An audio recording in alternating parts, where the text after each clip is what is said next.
The words hit me like a slap across the face, echoing in the quiet dining room where we sat. My daughter-in-law, Romy, leaned forward, her eyes cold as steel, her voice sharp enough to cut through the grief that already weighed me down. "Now that your husband is dead, grieve, pack your bags, and never come back," she said, each word deliberate, like she'd rehearsed it. My son, Wade, sat beside her, his face blank, offering a faint nod as if agreeing to a business deal. I stared at them, my hands trembling on the mahogany table, the same table where my husband, Noel, and I had shared 32 years of laughter, argument, and love. 1 week ago, we'd buried him, and the ache in my chest still made every breath feel heavy. At 71, I thought I had seen enough of life to handle loss, but nothing prepared me for this betrayal from my own family. The dining room felt too big without Noel. His empty chair sat across from me, a silent reminder of the man who'd been my rock. I kept glancing at it, half expecting his warm smile to appear, calming the storm brewing inside me. The funeral had drained me, leaving me hollow, but Romy's words carved out a new kind of pain. "The house was never really yours anyway," she added, her tone dripping with contempt. Wade's smile tightened, but he said nothing, his eyes fixed on his plate. My son, the boy who once clung to me during thunderstorms, now sat like a stranger, siding with his wife of 15 years against his own mother. I tried to steady my voice. "What are you saying, Romy?" My heart pounded, already sensing the answer. She straightened, her posture sharp, like she was delivering a verdict. "This house is too much for you, Myrtle. You're old, alone, and it's expensive to maintain. Wade, and I think you should move somewhere suitable." Her words were polite, but the venom beneath them was clear. Suitable, as if I were a piece of furniture to be stored away. I looked at Wade, searching for the son I'd raised. "Wade, you agree with this?" My voice cracked, betraying the hurt I tried to hide. He shifted uncomfortably, avoiding my gaze. "Mom, it makes sense. The upkeep's too much. You can't handle it alone." His words stung worse than Romy's. This was our home, where Noel and I had raised him, where every corner held memories of birthday parties, late-night talks, and Noel's quiet humming as he fixed the kitchen sink. "This is my home," I said, my voice shaking. "Your father and I built our life here. We saved for years to buy this place." Romy's eyes narrowed. "Memories don't pay bills, Myrtle. Be practical. A senior community would be better for you. Somewhere with people your age, activities, less hassle." She spoke as if she were doing me a favor, but I saw through her. She wanted me gone, out of their way. Wade finally met my eyes, but there was no warmth, only a flicker of guilt he quickly buried. "We could use the space, Mom," he said softly. "Romy and I are thinking of expanding our family. This house has potential." The truth crashed over me like a cold wave. They didn't just want me out, they wanted my home. The home Noel and I had lovingly restored, room by room, over decades. Romy's voice cut through again, sharp and final. 2 weeks, Myrtle. That's enough time to pack and find somewhere new. 2 weeks to erase 32 years of my life. I looked at Wade, waiting for him to protest, to show some shred of loyalty. But he just nodded again, his indifference cutting deeper than any words. I stood slowly, my legs unsteady, and walked upstairs to the bedroom I'd shared with Noel. His cologne still lingered, his reading glasses untouched on the nightstand from the night his heart gave out. I sat on our bed, staring at my reflection in the mirror. The woman looking back was older, her silver hair limp, her eyes dulled by shock. But beneath the grief, something stirred, a spark of determination. Noel had always handled our finances, teaching me to be thorough, to notice details. Tomorrow I'd go to the bank. I'd find out what he'd left behind and who it belonged to. If Wade and Romy thought they could push me out without a fight, they were about to learn I wasn't as helpless as they believed. The next morning, I woke to a house that felt different, quieter, as if it knew I was fighting to keep it. I made coffee, the familiar ritual grounding me as I prepared for the day. Wade and Romy had already been by once, measuring rooms, talking about renovations like I was already gone. I overheard Romy on the phone, scheduling contractors for after the old woman moves out. The words burned, but they also fueled me. I wasn't ready to surrender. The drive to First National Bank took 15 minutes, the same route I'd driven for years, usually with Noelle beside me handling our business while I waited in the car. Now, I wished I'd asked more questions. Helen, the bank manager, greeted me with a gentle smile. Myrtle, I'm so sorry about Noelle. He was such a kind man. Her sympathy was genuine, but I needed answers, not comfort. Thank you, Helen. I need to understand our financial situation. Noelle handled everything, and I'm lost. She nodded, turning to her computer. After a moment, her brows lifted. There are quite a few accounts here, Myrtle. More than I expected. My heart skipped. Had Wade already meddled? Is something wrong? I asked, bracing myself. Not wrong, Helen said, her voice curious. Just interesting. Let's start with your joint checking account. She handed me a statement. The balance was modest, but enough to keep me afloat for months. Relief washed over me. Then she slid another paper across. This is your savings account, also joint. The number was larger, enough for years if I was careful. I exhaled, feeling lighter. Noelle was always good at saving, I said, my voice soft. Helen's frown deepened. There's more, Myrtle. Accounts in your name only. 2 CDs, a money market account, and a trust account from 5 years ago. I blinked, confused. My name only? That can't be right. Noelle never mentioned those. She printed more statements, the numbers making my head spin. These weren't small emergency funds. They were substantial, enough to buy a house, to live comfortably for decades.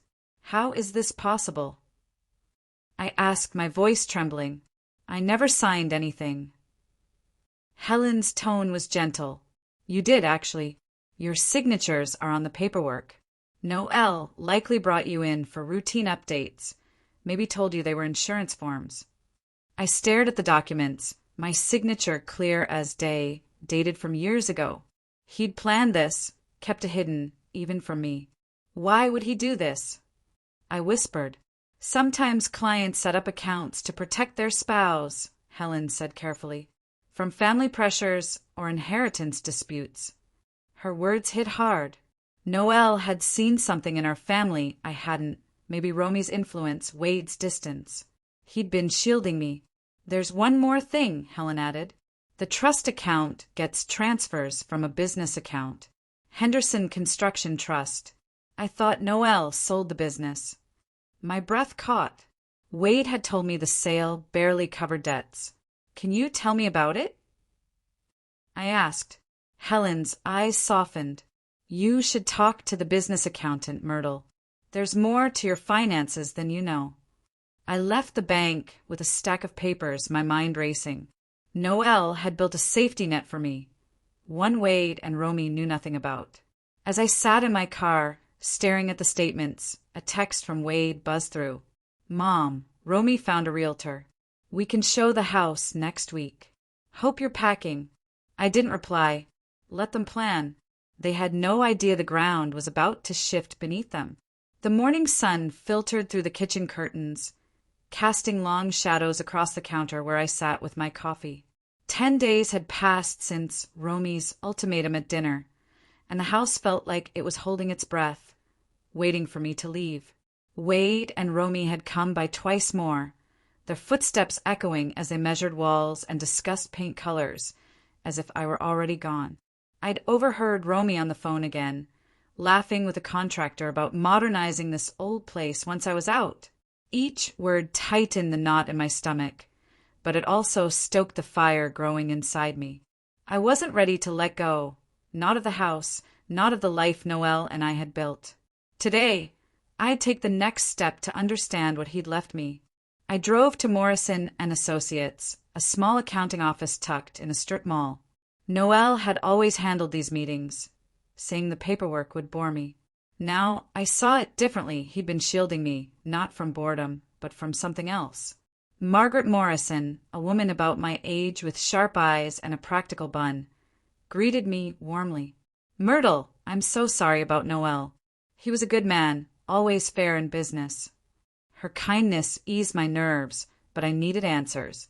"Thank you, Margaret." The bank mentioned a business account, Henderson Construction Trust. "Wade said the business was sold years ago. I need to know the truth."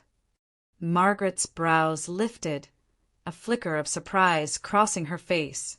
"Sold? No, Myrtle. Henderson Construction wasn't sold. It was restructured 5 years ago." She pulled up files on her computer, her fingers quick on the keys. "Noel transferred the company assets into a trust. You're the primary beneficiary." My heart stopped. "I'm the owner?" I asked, my voice barely audible.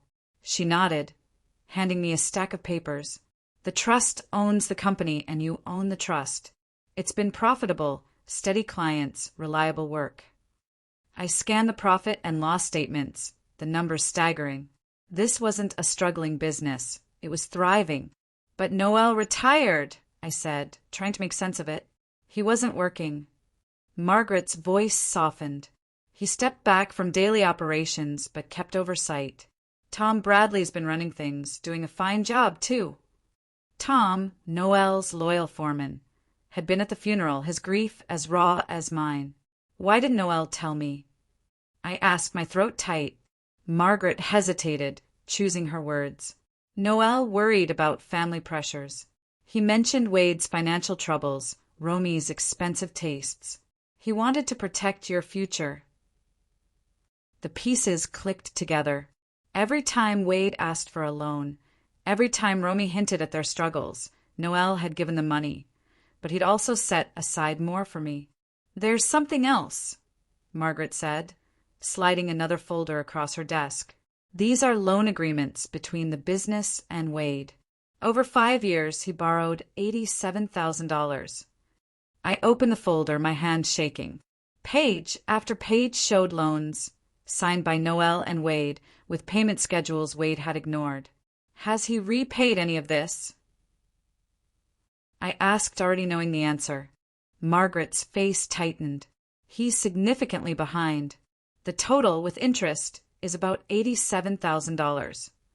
My son owed my business nearly $90,000 while planning to take my home."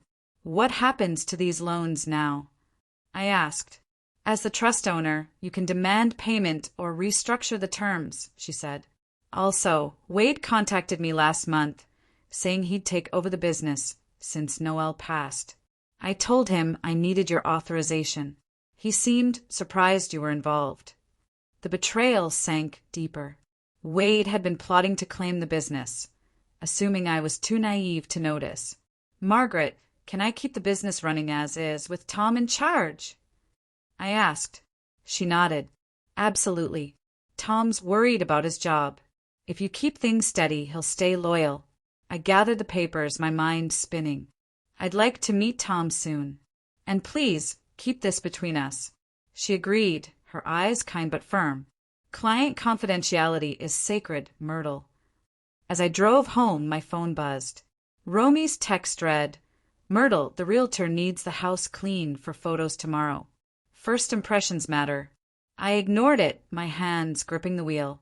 They thought they could erase me, but Noel had left me a fortress, accounts, a business, a future they couldn't touch. At home, I sat in Noel's study, surrounded by his meticulous files. Every document, every transaction was a brick in the wall he'd built to protect me. Tomorrow I'd meet Tom. I'd learn how strong those walls really were. The next morning, Tom Bradley sat across from me at the kitchen table, his calloused hands wrapped around a coffee mug. At 55, he looked worn but strong, a man who'd spent his life building what Noel designed. "Mrs. Henderson, I've been worried since Mr. Noel passed," he said, his voice rough. "Wade came by the job site, talking about evaluating assets and streamlining. It didn't sound good for me or the crew." I poured myself more coffee, steadying my nerves. "What did he say, Tom?" He said the family is in financial trouble, that tough choices are coming.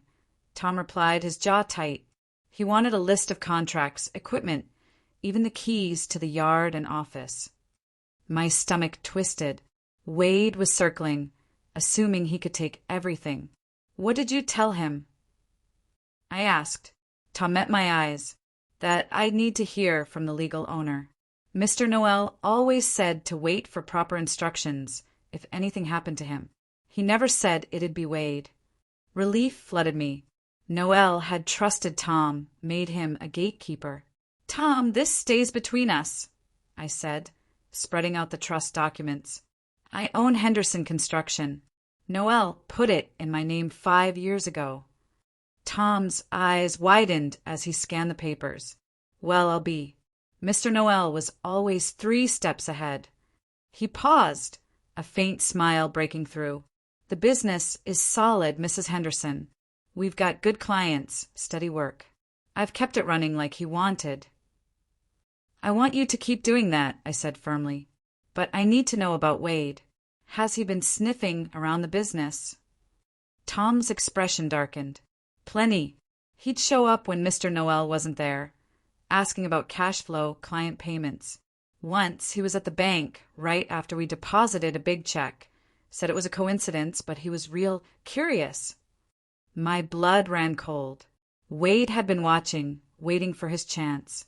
Tom, does Wade know how much the business is worth? I asked. He thought for a moment.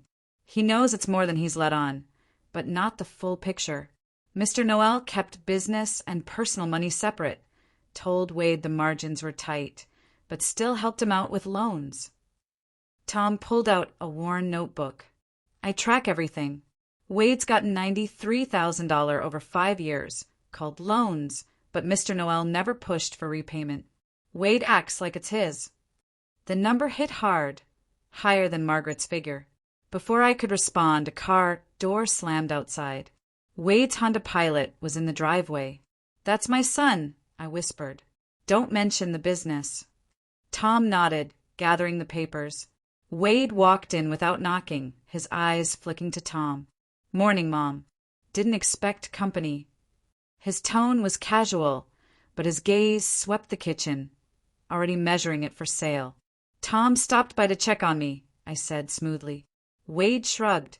Good to see you, Tom. Actually, I need to talk about the business. With Dad gone, we've got to make some changes. He spoke with such confidence, like he already owned everything. My heart raced, but I stayed calm, waiting to see how far he'd go. Wade stood in my kitchen, his hands in his pockets, acting like he owned the place. Tom, we need to talk business, he said, his voice smooth but firm, like he was already in charge. With Dad gone, the family's got to make some tough calls. I'll need a full list of contracts, equipment, and cash flow. Tom's face stayed blank, but his eyes flicked to me for a second. Who's making those calls, Wade? He asked, his tone steady, almost challenging. Wade blinked, caught off guard. Me, obviously. I'm Dad's son. I'm handling his affairs. I sat still, my coffee cup warm in my hands, watching my son try to claim what wasn't his. The nerve of it burned, but I kept my face calm. You got the legal papers to back that up?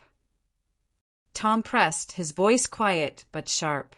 Wade's jaw tightened, his confidence slipping. What's with the questions, Tom? I'm just trying to sort things out for the family. He turned to me, expecting me to back him up. Mom, tell Tom I'm taking care of Dad's business now. I took a slow sip of coffee, letting the silence stretch. For years, I'd let Wade and Romy push me around, dismissing me like I didn't matter. Not today. Tom's right to ask, Wade, I said, my voice even. Your father was big on doing things properly. Legal papers matter. Wade stared at me, his mouth open, like he couldn't believe I'd spoken up. Mom, what are you talking about? This is Dad's business. I'm his heir. I set my cup down, my hand steady for the first time in days. We'll see about that, I said softly. Your father was careful. Let's make sure everything's done right. Wade's face reddened, a mix of anger and confusion. He wasn't used to me pushing back. Tom stood, tucking his notebook away. I'll need to see proper documents, Wade. That's how Mr. Noel ran things. He nodded to me. Mrs. Henderson, I'll check in later. System later. As he left, I felt a spark of strength I hadn't known I had. Wade waited until the door closed before turning on me. What was that, Mom? Why are you making this hard? His voice was sharp, like I was the one betraying him. I looked at him, my son, who'd grown so distant I barely recognized him. I'm not making anything hard, Wade. I'm just asking for what's right. He shook his head, muttering something about me being stubborn, then stormed out, slamming the door. The house went quiet again, but it didn't feel empty anymore. It felt like mine. That afternoon, I sat in Noel's study, the smell of his old books and papers wrapping around me like a hug. I opened the files Margaret had given me, reading through the trust documents again. Every page was proof of Noel's love, his quiet way of making sure I'd be okay. He'd seen this coming. Wade's greed, Romy's control. He'd built a wall to protect me, and I was just starting to see how strong it was. My phone buzzed with another text from Romy. Myrtle, the photographer's coming tomorrow. House better be spotless. I ignored it, my fingers tracing Noel's signature on the trust papers. Let them plan their photo shoot. They didn't know the truth yet. The next morning, I woke early, the house still dark. I made coffee and sat at the kitchen table, thinking about Noel. He'd always been the one to handle the big decisions, but he'd taught me to be smart, to pay attention. I'd been too trusting, too willing to let Wade and Romy call the shots. Not anymore. I called Margaret to set up another meeting. I want to meet Tom again, I told her. And I need to know every detail about the business, every contract, every dollar. She didn't hesitate. I'll arrange it for tomorrow. And Myrtle, you're doing the right thing. The meeting with Tom was set for a small diner near the construction yard. I got there early, picking a booth in the back where we could talk privately. Tom walked in, his work boots scuffing the floor, his face tired but open. Mrs. Henderson, I'm glad you called, he said, sliding into the seat across from me. I've been keeping things running, but Wade's been pushing. He called yesterday, asking for bank account access. My stomach dropped. What did you tell him? I asked, keeping my voice steady. Same as before. Need proper papers, Tom said. He didn't like that. Got real mad, said he'd sort it out with you. I nodded, my mind racing. Wade was moving fast, thinking he could take over before I figured things out. Tom, tell me about the business, I said. How's it really doing? He leaned forward, his voice low. It's strong. We've got contracts lined up for the next 2 years, small jobs, steady pay. Mr. Noel set it up that way, kept us out of risky projects. Profits are good, and the crew's loyal. I pulled out the loan documents. What about these? Wade's debts. Tom's face tightened. Mr. Noel was too soft on him. Gave him money every time he asked, called it loans, but never pushed for repayment. Wade thinks it's free cash. I nodded, the numbers burning in my mind. $93,000 Tom had tracked, more than Margaret's record showed. Can we keep the business going without Wade knowing I'm in charge? I asked. Tom grinned just a little. We can. Mr. Noel taught me how to keep things quiet. You say the word, I'll run it like always. I felt a weight lift. Tom was loyal, not just to Noel, but to me. Do it, I said. And don't tell Wade anything. As we talked, I felt more like the woman Noel had loved, strong, capable, not the helpless widow Romy thought I was. When I got home, another text from Wade was waiting. Mom, we need to talk. Romy and I are coming over tomorrow. This can't wait. I didn't reply. Let them come. I was ready to face them, armed with the truth Noel had left me. The next morning, I dressed carefully, choosing a green sweater Noel always liked. If this was going to be a fight, I wanted to feel like myself. Wade and Romy arrived at 8 o'clock, their faces tight with anger. Romy marched in first, her heels loud on the hardwood floor. "Myrtle, what's going on?" she demanded, her purse clutched tight. "Tom's refusing to give Wade business info." "What did you tell him?" Wade stood behind her, his arms crossed, waiting for me to cave like I always had. I sat in Noel's armchair, the one he'd read in every night. "I told Tom to follow the rules," I said calmly. "Your father was clear about how things should be handled." Wade stepped forward, his voice sharp. "Mom, stop playing games. I'm Dad's heir. The business is mine to manage." I looked at him, my son, who'd let Romy turn him against me. "That's not true, Wade," I said, my voice steady. I reached for the folder on the table, the trust documents inside. "Your father put the business in a trust 5 years ago. I'm the owner." The room went silent. Romy grabbed the papers, her hands shaking as she read. Wade's face paled, his confidence crumbling. "This can't be right," he whispered. "Dad said the business was barely breaking even." I handed him the financial statements. "It's been profitable for years, and you've been borrowing from it, $87,000, Wade. Loans you never paid back." Romy's eyes widened, her voice shrill. "Loans? Wade, you said those were gifts." "They were gifts." Wade snapped, but he sounded unsure.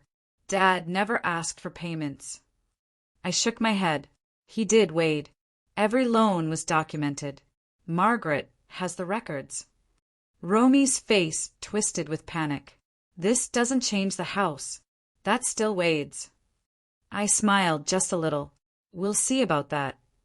Romy's voice shook with fury, her eyes blazing as she clutched the trust documents. "You're lying, Myrtle. You tricked Noel into signing this." Her accusation stung, but I stayed calm, sitting in Noel's armchair, the weight of his love steadying me. "No, Romy," I said softly. "Your father planned this years ago. He knew what he was doing." Wade stared at the financial statements, his hands trembling. "Why didn't Dad tell me?" he muttered, more to himself than to me. The hurt in his voice almost softened me, but then I remembered his indifference at dinner, his nod to Romy's cruel words. I pulled out another set of papers, the ones I'd found in Noel's study last night. "There's more, Wade," I said, my voice firm. "Your father took out a home equity loan 18 months ago. $350,000. It's in the trust, my trust." Romy's face went white, her purse slipping to the floor. "A mortgage? You're saying the house isn't paid off?" I nodded, sliding the loan documents across the coffee table. Noel didn't need anyone's signature. He was the sole owner. The money went to the trust for me. Wade sank onto the couch, his head in his hands. Why would he do this? Why hide it? His voice cracked, and for a moment I saw the boy who used to run to me when he was scared. But that boy was gone, replaced by a man who'd planned to take everything I had. "He was protecting me," I said, my throat tight, "from being pushed out of my own home, from people who saw me as a problem to get rid of." Romy spun toward me, her voice sharp. "You're twisting this. You made him do this, played the poor widow to steal everything." Her words cut deep, but I didn't flinch. "Noel made these choices 5 years ago, Romy. He saw how you and Wade treated me, pushing me out of family dinners, holidays, my own son's life. He made sure I'd be okay, no matter what." Wade looked up, his eyes wet. "Mom, we didn't mean it like that. The house, the business, it's all we have." I shook my head. "No, Wade. It's what I have. You've had plenty, $87,000 in loans you never paid back. And you still thought you could take my home." Romy's voice rose, desperate. "The house is still Wade's. The will says so." I met her gaze. "The will leaves the house to the family, yes, but with a $350,000 loan. Good luck selling it without my say-so." The room felt heavy, the air thick in their shock. Wade's voice was barely a whisper. "Mom, can't we work this out? This is our family home." I stood, smoothing my sweater, feeling stronger than I had in years. It's my home, Wade, and I'm not going anywhere. But you two? You've got 2 weeks to find somewhere else. Romy's face twisted with rage. This isn't over, Myrtle. We'll fight this. We'll get a lawyer. I nodded, calm. Go ahead. Everything's legal. Margaret's already sent copies to my attorney. They left without another word, the door slamming behind them. I sat back down, my heart pounding but steady. The house was quiet again, but it felt different now, like it was truly mine. I walked to Noel's study, running my fingers over his desk, his files, his life's work. He'd known this day would come, known Wade and Romy would try to take everything, and he'd made sure I'd have the strength to fight back, not just with money, but with truth. The next day, I met Margaret again at her office. She greeted me with a small smile. You're looking stronger, Myrtle. I nodded, feeling it. I need to know my options with Wade's loans. Can I demand payment? She pulled up the files. As the trust owner, you can call in the full amount or set a payment plan. With interest, it's $87,000, but Tom mentioned $93,000. We'll need to cross-check. I frowned. Why the difference? Margaret's eyes narrowed. Could be additional loans Noel didn't file formally. I'll dig deeper. I left her office with a plan to meet Tom again. He was waiting at the construction yard, surrounded by the hum of saws and the smell of sawdust. Mrs. Henderson, he said, wiping his hands on his jeans. I checked my records. The extra $6,000. Cash payments Noel gave Wade off the books. He didn't want you to know, said it'd worry you.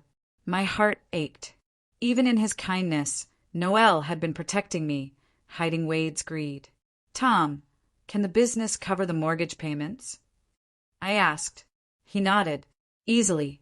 We've got steady contracts and the profits are solid. You don't need to worry. I trusted him, not just because Noel had, but because his eyes held the same honesty I'd seen in my husband. Keep it running, I said. And if Wade calls, tell him to talk to me. Tom grinned. You got it, ma'am. When I got home, another text from Romy. Myrtle, we're meeting our lawyer tomorrow. You can't do this to us. I didn't reply. Let them try.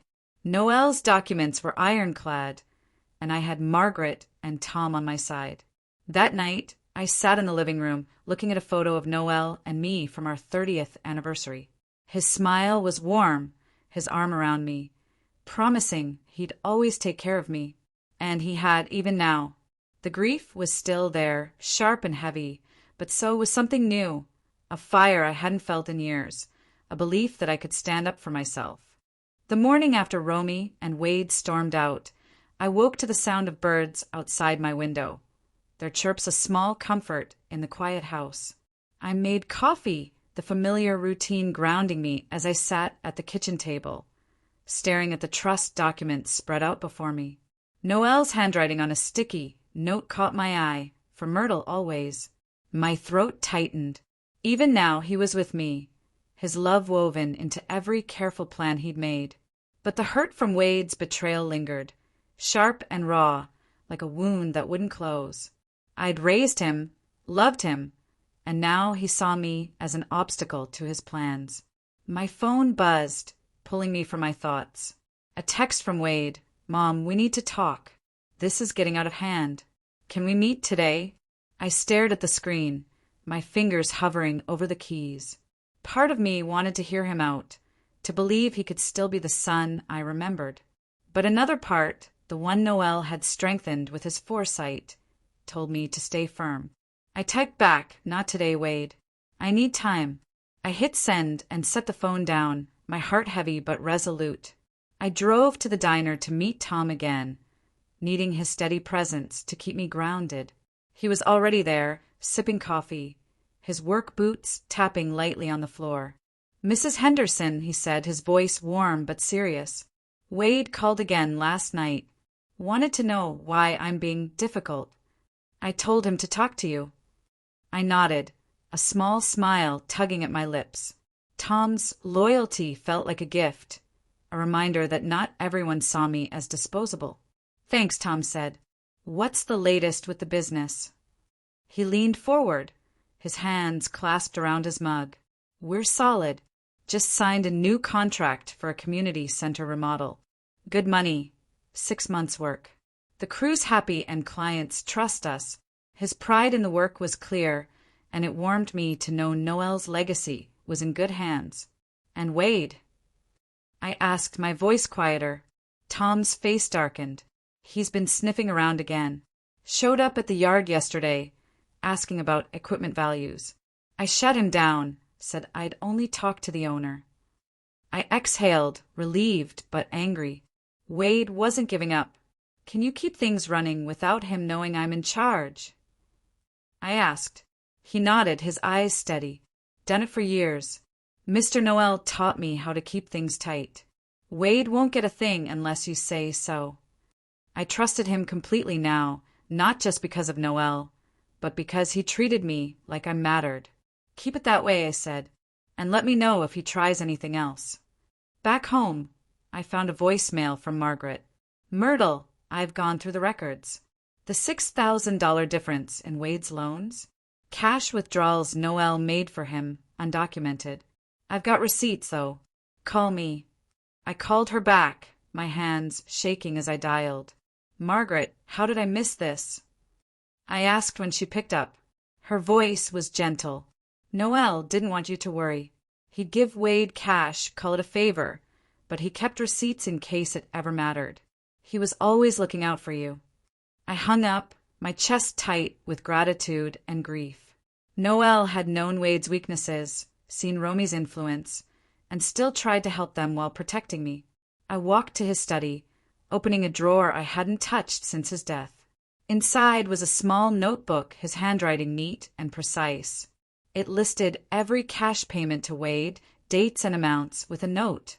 For Wade's future, but Myrtle's security comes first. Tears stung my eyes. He'd loved us both, but he'd chosen me when it counted. The doorbell rang, startling me. I wiped my face and opened the door to find Wade alone, his face drawn, his eyes red. Mom, can we talk? He asked, his voice softer than I'd heard in years. I hesitated, then stepped aside. Come in, I said, leading him to the living room. He sat on the couch, looking smaller than I remembered. I didn't know about the trust, he said, his hands clasped tight. I thought Dad left everything to me. I sat across from him, my heart torn between love and anger. You thought you could take my home, Wade. You and Romy told me to pack and leave. He winced, looking away. Romy pushed for that. She said the house was too big for you, that we needed it more. I went along with it. His honesty hurt, but it wasn't enough. You nodded when she told me to grieve and go, I said, my voice shaking. You didn't even look at me. He rubbed his face, his voice breaking. I'm sorry, Mom. I was wrong. Can we fix this? I don't want to lose you. I wanted to believe him, but the papers on my table, the loans, the trust, the mortgage, told a different story. You owe the business $93,000, Wade, I said quietly. You took from your father, thinking it was free. Now it's my business, and those debts are real. His eyes widened. $93,000? Mom, I can't pay that.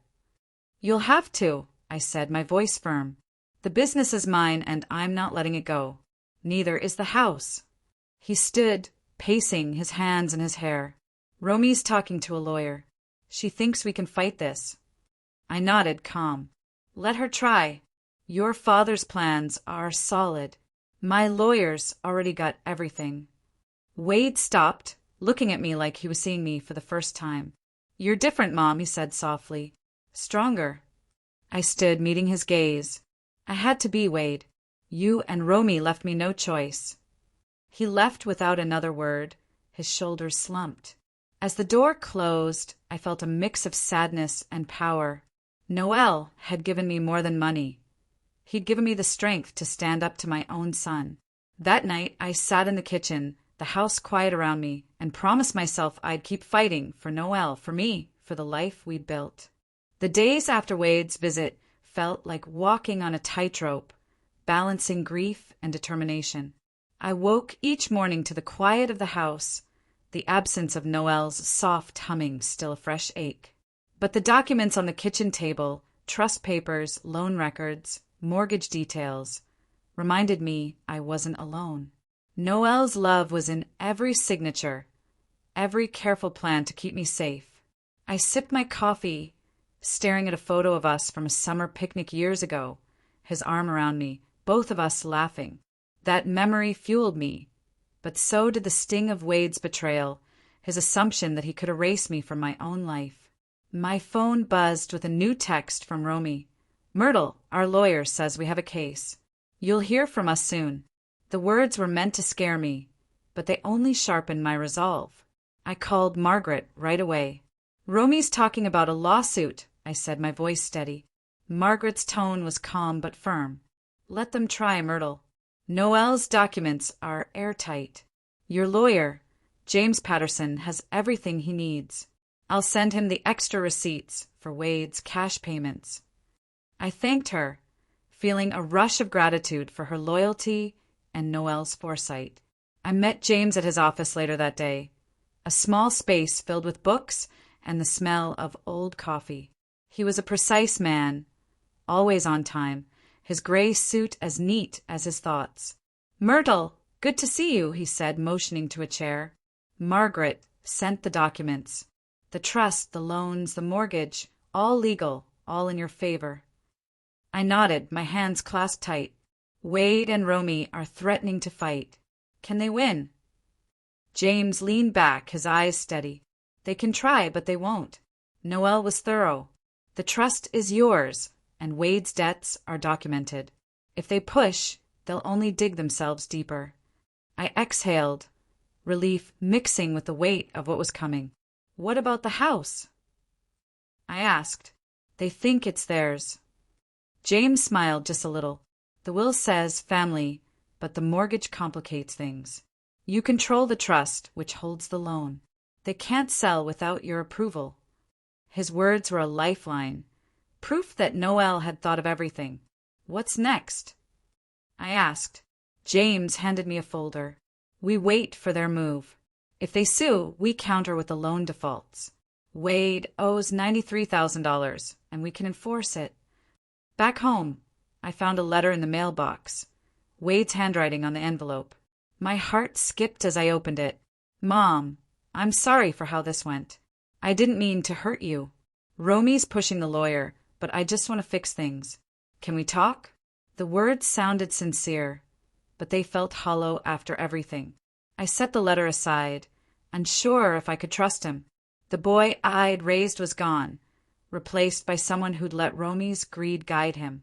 Still, a small part of me hoped he meant it, hoped we could find a way back. The next morning, Tom called. "Mrs. Henderson, we've got a problem," he said, his voice tense. Wade showed up at the yard again, demanding access to the office. Said he's got a lawyer checking the business records. My stomach twisted, but I kept my voice calm. "What did you do?" Tom chuckled, a rough sound. "Told him to take it up with the owner. He got mad, said you're not fit to run a business. I shut him down, said I only answer to you." I smiled, grateful for his loyalty. "Keep doing that, Tom, and let me know if he comes back." I spent the afternoon in Noel's study, going through his files again. Every note, every receipt, told a story of his love and his fear for me. He'd known Wade's weaknesses, seen how Romy's demands had changed him. A small journal caught my eye, tucked in a drawer. Inside, Noel had written, "Wade's lost his way, but Myrtle's my heart. I'll make sure she's never left with nothing." Tears fell as I read, my fingers tracing his words. He'd seen this coming, planned for it, and trusted me to carry on. The doorbell rang, pulling me back. It was Wade again, alone, his face tired and drawn. "Mom, please," he said as I opened the door. "I don't want to fight. Romy's wrong about the lawyer. I just want to keep the family together." I let him in, but kept my distance, sitting across from him in the living room. "Wade, you told me to leave my home," I said, my voice quiet but firm. "You took $93,000 and acted like it was nothing. How do I trust you now?" He looked down, his hand shaking. I messed up, Mom. Romy said we needed the house, the business to get ahead. I believed her. But I see it now, I hurt you. His voice broke, and for a moment I saw my little boy, scared and sorry. But I couldn't let that soften me. You did hurt me, I said. And those debts? They're real. You'll pay them back, Wade, because that's what's right. He nodded, tears in his eyes. I'll try, Mom. I'll talk to Romy. We'll figure it out. After he left, I sat alone, the house quiet around me. I wanted to believe him, but trust was hard to rebuild. Noel had given me the tools to stand strong, and I wouldn't let him down. That night I called James. Wade says he wants to fix things, I told him. But Romy's still pushing the lawsuit. James's voice was steady. Let them try, Myrtle. We're ready. If Wade's serious, he'll start by paying what he owes. I hung up, feeling the weight of my new reality. I wasn't just fighting for money or a house. I was fighting for myself, for the life Noel wanted me to have. The weeks that followed felt like a storm brewing, quiet but heavy with tension. Each morning, I woke to the familiar creak of the house, a sound that once brought comfort but now reminded me of the fight ahead. Noel's absence was a constant ache, but his planning gave me strength. I kept his journal on the kitchen table, open to that note, Myrtle's my heart. It was my anchor, a reminder of why I was standing my ground. Wade's letter still sat unanswered in a drawer. His words had stirred hope. But I couldn't shake the memory of his nod at Romy's cruel demand for me to leave. My phone buzzed with a new message from Romy. Myrtle, our lawyer's filing papers tomorrow. You can't keep what's not yours. Her words were sharp, meant to cut, but they only made me more determined. I called James immediately. They're moving forward with a lawsuit, I said, my voice steady despite the knot in my chest. James didn't flinch. Good. Let them. We've got every document, trust papers, loan records, mortgage details. They're walking into a losing battle. His confidence eased my nerves, but I knew this fight would test me. I met Tom at the diner again, needing to check on the business. He slid into the booth, his face tired but resolute. Mrs. Henderson, Wade's been calling the crew, asking questions about contracts, he said, his voice low. He's trying to figure out what the business is worth. My heart sank, but I kept my face calm. What did you tell them? I asked. Tom grinned, a spark in his eyes. Told everyone to say nothing. They're loyal to Mr. Noel and to you. We're keeping things tight, like you asked. I nodded, grateful for his loyalty. How's the business doing? I asked. Tom leaned forward, his voice steady. Better than ever. The community center job's ahead of schedule, and we've got 2 new clients lined up. The profits will cover the mortgage, and then some. His words were a lifeline, proof that Noel's legacy was strong. And Wade? I asked. Tom's face darkened. He showed up at the bank yesterday, asking about the business account. The teller shut him down, said only you can access it. Relief mixed with anger.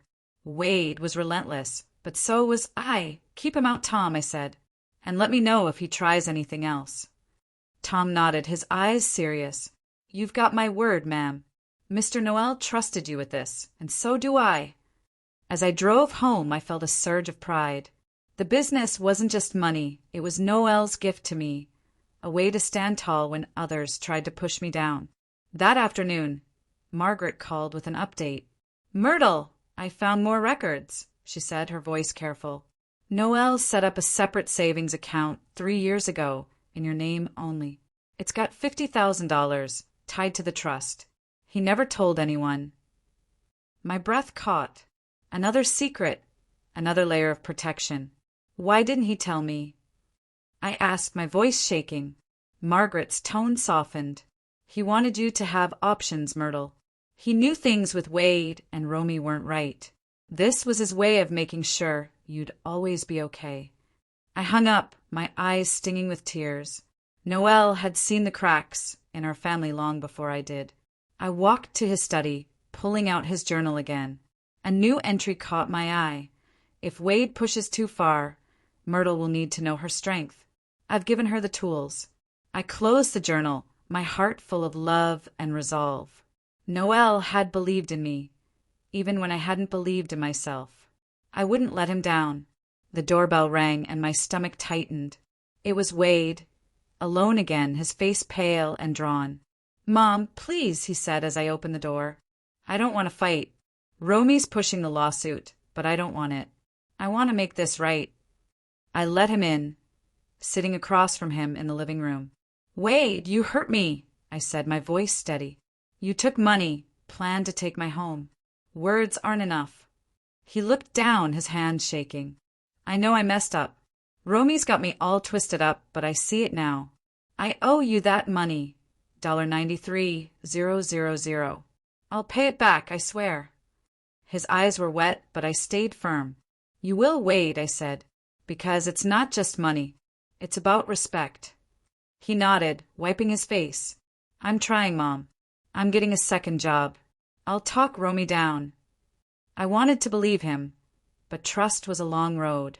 "Show me with actions," I said. "Start paying what you owe." He left, his steps heavy. I sat alone, the house quiet around me. I wanted to believe him, but trust was hard to rebuild. Noel had given me the tools to stand strong, and I wouldn't let him down. That night I called James. "Wade says he wants to fix things," I told him, "but Romy's still fighting." James's voice was calm. "We're ready, Myrtle. If Wade's serious, he'll start paying. If not, we'll enforce the loans." I hung up, feeling the weight of my new life. I wasn't just a widow. I was a woman standing up for what was hers, and no one could take that away. The days dragged on, each one heavy with the weight of waiting. The house felt like a fortress now, its walls holding Noel's love and my newfound strength.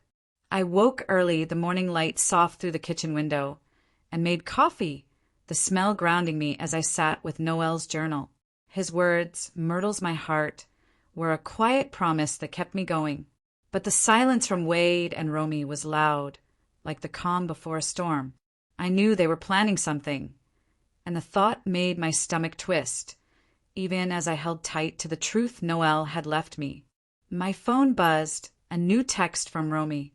"Myrtle, you'll get papers from our lawyer today. You can't win this." Her words were sharp, like a knife aimed at my heart, but I wasn't scared anymore. I called James right away. "They're serving papers," I said, my voice calm despite the knot in my chest. James's tone was steady like always. "We're ready, Myrtle. Their case is weak. Your trust is solid, and Wade's debts are clear. I'll handle the response."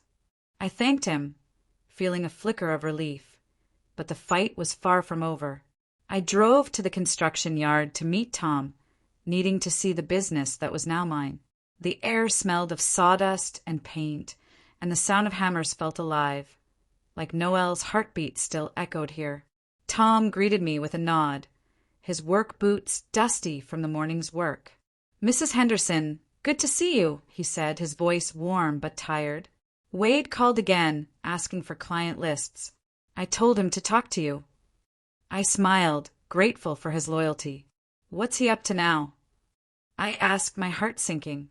Tom wiped his brow, his face serious. "He's been talking to one of our smaller clients, saying he's taking over." I set them straight, showed them the trust papers. "They're sticking with us." My chest tightened with anger, but also pride. The business was strong, and Tom was holding it together. "How's everything else?" I asked. He grinned, a spark in his eyes.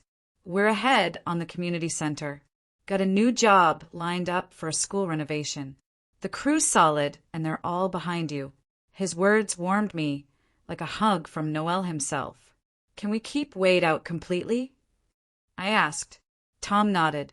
"Already done.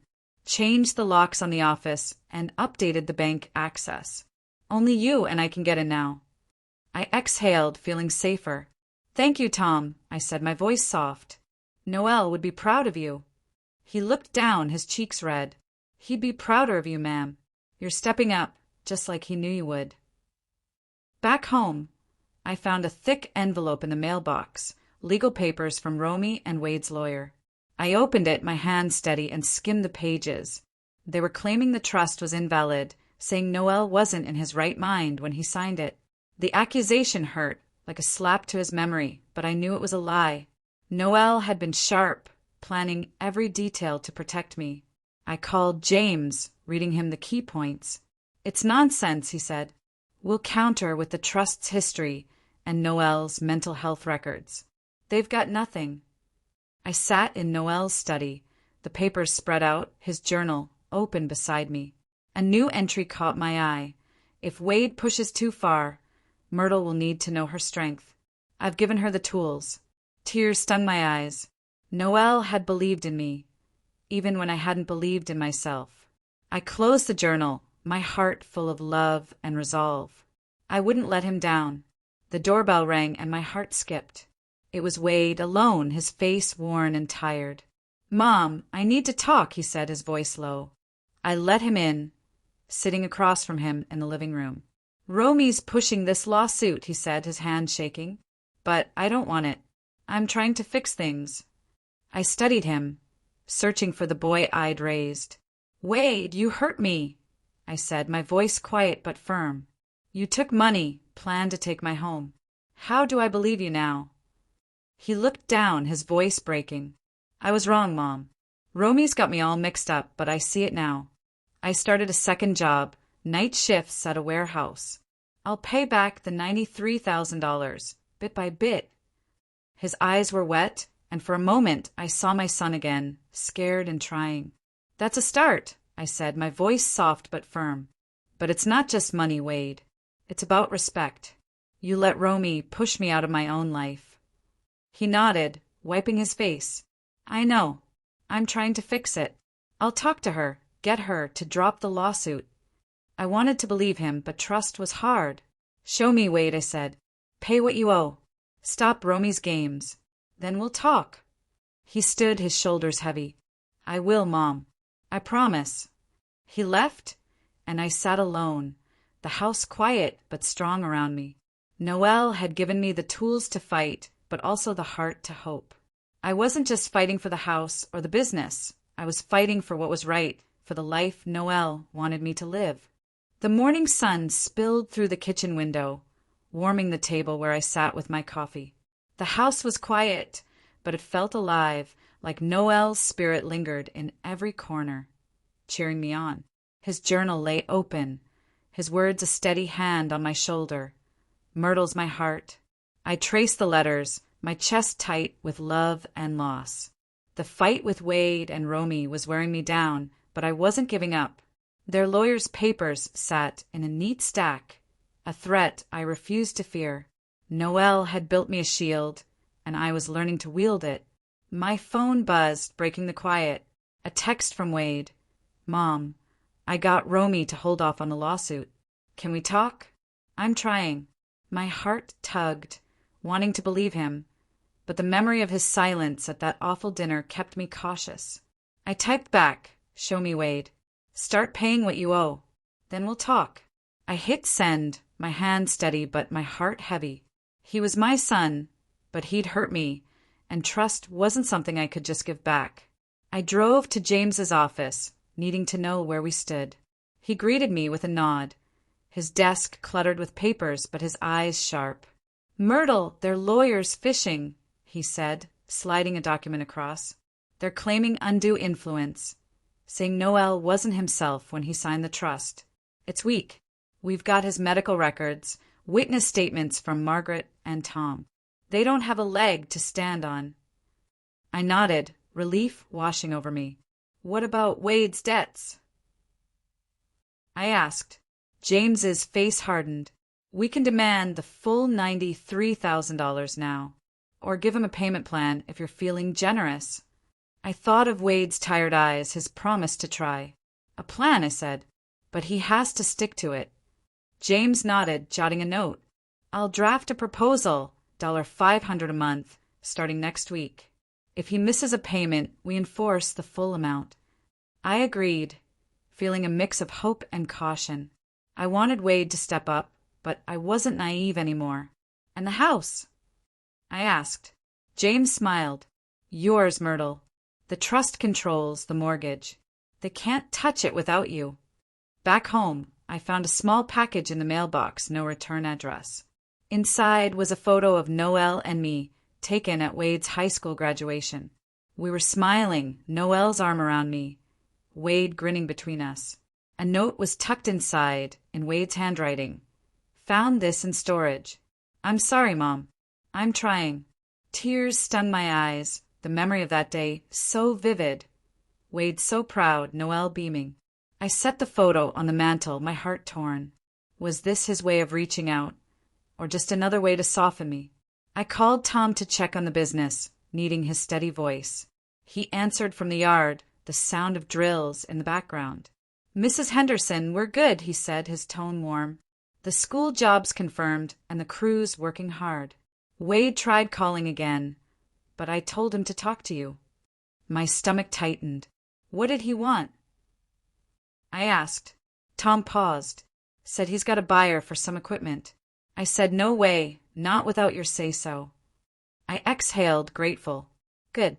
Keep him out, Tom. The business is ours. He chuckled. Ours it is, ma'am. The crew's asking about you. Want to know if you'll visit the site. The thought warmed me. I will, I said. Next week. I hung up, feeling stronger. The business wasn't just money. It was Noelle's legacy and now mine. I wasn't just holding it for myself. I was holding it for the crew, for Tom, for the life Noelle built. That evening, the doorbell rang. My heart jumped, expecting Wade. But it was Sarah, my neighbor, holding a plate of cookies. Myrtle, you doing okay? She asked, her eyes kind. I invited her in, and we sat in the living room, the photo of Noelle and Wade on the mantel catching her eye. Family's tough sometimes, she said softly. Heard from my daughter about Wade and Romy. They're telling folks you're stealing from them. My chest ached, but I shook my head. They're wrong, Sarah. Noelle left everything to me, fair and square. They just don't like it. She squeezed my hand. You're stronger than they think, Myrtle. Don't let them push you. Her words felt like a hug, a reminder that I wasn't alone. After she left, I sat by the photo, my fingers tracing Noelle's face. You knew I could do this, I whispered. I'm trying, Noelle. The house felt warm, like he was listening. I wasn't just fighting for me. I was fighting for us, for the life we'd built, for the truth he'd trusted me to protect. The air in the house felt lighter that morning, like the weight of the past weeks had finally started to lift. I sat at the kitchen table, sipping coffee, Noelle's journal open to his last entry. Myrtle's my heart. His words were my strength, a reminder that I wasn't just fighting for a house or a business, but for the life he'd wanted for me. The photo Wade sent sat on the mantel, a bittersweet reminder of the family we'd once been. I wanted to believe he was trying, but I'd learned to trust actions over words. Today, I'd see if Wade could keep his promise. My phone buzzed with a text from James. Myrtle, good news. Romy's lawyer backed off. Wade's first payment of $500 came through. My heart lifted a small spark of hope. Wade was trying, at least a little. I called James, my voice steady. What does this mean for the lawsuit? I asked. He chuckled softly. It's done. They know they can't win. Wade's payment shows he's accepting the debt. You're in the clear. Relief washed over me, but I wasn't ready to celebrate yet. And the house? I asked. Still yours, James said. The trust holds the mortgage. No one can touch it. I hung up, my hands shaking with gratitude. Noelle's planning had held strong, and I'd stood my ground. I drove to the construction yard to see Tom, wanting to share the news. The yard was busy, the crew hauling lumber, their laughter mixing with the hum of saws. Tom met me at the gate, his face breaking into a grin. Mrs. Henderson, you look happy, he said, wiping dust from his hands.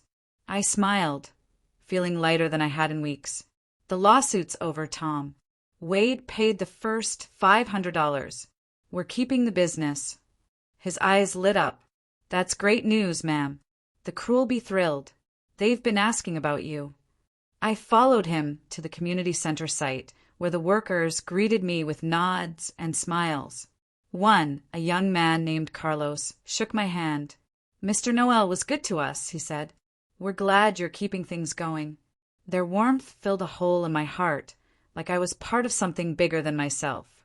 "I'm keeping it for him," I said, my voice catching. "And for all of you." Back home, I found Wade waiting on the porch, his face nervous but open.